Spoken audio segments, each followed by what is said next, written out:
ce groupe 7 vision nga ko tuddee. tur bi d'abord lu tax mu lan la mund. ak lu la indi nga créé moom loolu 7 vision mooy la. 7 vision mun naa ci wax parce que les 7 merveilles de la vie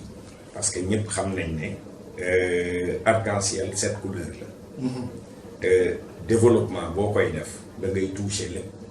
suñu premier secteur mooy bâtiment bi mais 7 domaines de compétence la ñu bëgg a laal bu ñuy finaliser mooy li nga xam ne mooy groupe 7 vision looloo tax sax mu nekk groupe parce que démarré nañ ci réseau filaire bi. ñëw ci génie civil bi dañuy dem ci assainissement dem ci énergie maa ngi la koy wax naan la je suis le directeur exécutif de H2CI. Afrique de l'Ouest kon donc il y a plusieurs secteurs yoo xam ne moom la ñuy développer muy 7 secteurs yooyu. moom la ñuy jéem a développer ici au Sénégal pour booster l'économie du Sénégal. incha allah rabbi jàpp nag ci contribution wu développement dëkk bi bu baax a baax a baax. am na benn secteur bi moo ci jàpp. mooy HDCI de l'Afrique de l'Ouest. maanaam yenn réew ñoo ci bokk ci Afrique sowu jot yooyu nga wax noonu. ñan la ak seen collaboration nan lay demee ak lan mooy seen wàll ci loolu. HDCI boo xoolee mooy li ma la wax énergie hydrogène la parce que boo ne énergie hydrogène ñëpp xam ne courant mun nañ ko jëlee fu ne ñun courant bi ñu yor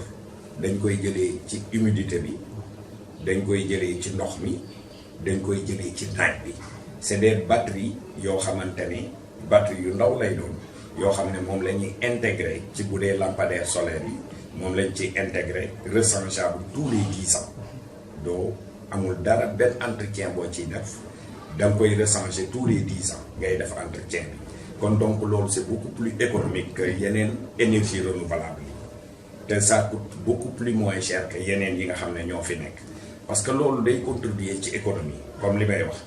après dañuy développer des centrales hydrogènes yi mu des mini centraux mun nañ ko def tey ji kër si kër gi buñ ko defee mbalit mii nga xamante ne moom ngay produire ci kër gi da nga koy def ci kii bi mu incinérer ko soppi ko énergie hydrogène nga xamante ne moom ngay consommer donc dinañ contribuer ci salubrité bi donc mbalit dootul am parce que ku ci nekk say mbalit rek da nga koy soxla de telle sorte que daf lay produire énergie te du amul benn effet secondaire te du c'est pas polluant loolu daal si li ñuy liggéey muy ci kër yi di ci mooy ko hôpitaux yi parce que nit ñi xam nañ seen consommation électricité dafa cher, ça coûte très cher bu ñu amoon benn mini centrale si seen poste de santé wala dara dina leen permettre dootuñu dépendre ci énergie si Senelec pour seen énergie loolu daal la ñu bëgg a développer Afrique de l'Ouest mooy Afrique francophone loolu laa nekk directeur exécutif bi nekk nag di ci liggéey boobu ak léegi am nañ nag ay commandes avec les collectivités locales parce que depuis ñu présenter leen produit beeg léegi vraiment dañ ko songu ak doole ba fii ak décembre dinañ commencer installation dans les collectivités locales te lampe yi ñu am dafa am un peu de différence avec les autres bii da ngay am wifi gratuitement dañ koy connecter directement ci satellite bi secteur bi yëpp day am wifi gratuitement au courant de pendant les 10 ans en même temps day ànd ak dañ ci intégrer caméra de surveillance c'est pas des ampoules mais c'est des ampoules LED c'est des plaquettes LED yoo xam ne moom la ñuy intégrer tey jii rayon champ kii bi rayon bi c'est plus de 100 mètres kon donc boo sampee fii bu dee lampadaire yi benn à 100 mètres ngay sampaat beneen te boo ko taalee dafa mel ni bëccëg nga nekk kon donc foofu luminosité bi moom moo gën a am doole que yeneen yi nga xam ne ñoo fi nekk. mais boobu c'est à l'état de projet ba léegi wala c'est en réalisation. non actuellement je vous ai dit que ne am nañ ay commandes.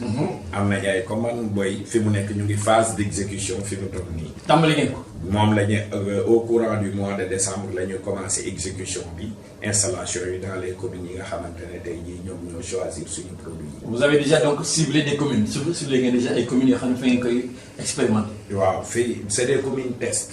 comme celui de Koungheul. celui de Diamniadio et celui de Sandiara ñett communes yooyu la ñu njëkk a tànn mooy commune phase pilote bi yooyu la ñuy livrer 2000 lampadaires au total installé leen ba ñu am satisfaction ñu doog ko lancer au niveau national li ñuy wax bay ci sa wewu tànk d'abord installé ko ici au Sénégal ba ñëpp xam ne produit bi vraiment amal na njëriñ askan wi ñu doog a mën a dem si sous-région bi te aussi amaat na beneen spécificité boo xamante ne dafay ñëw boobu ci femme yi laay wax ci jigéen ñi nekk ci kër yi parce que ñëpp xam nañ ne gaz butane bi ça coûte très cher. chaque semaine nga jënd gaz. ñun am nañ ay plaquettes de cuisson yoo xamante ne ay cuisinières la yoo xam ne day ànd ak batterie hydrogène boo xasee ba monté pendant 10 ans doo jënd gaz soxla boo taalee mu tàkk boo fayee mu fay. ah loolu